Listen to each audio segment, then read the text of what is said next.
Hi everyone, my name is Bernadette and I'm from the Philippines. You may call me Bern for short. I finished my bachelor's degree in business administration, major in management, and I'm also a professional teacher, major in livelihood and technology. I've been teaching online for 7 years now, and I taught various students, Koreans and Americans. I realized that in 7 years, learning is an opportunity and a decision. There are many ways to acquire knowledge, and studying online is one of them.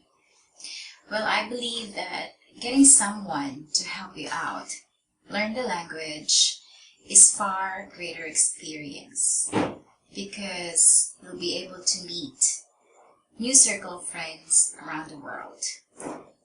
And if you want to learn basic English, conversational English, business English, or if you want to improve your speaking skills and listening skills, then you are much welcome in my class.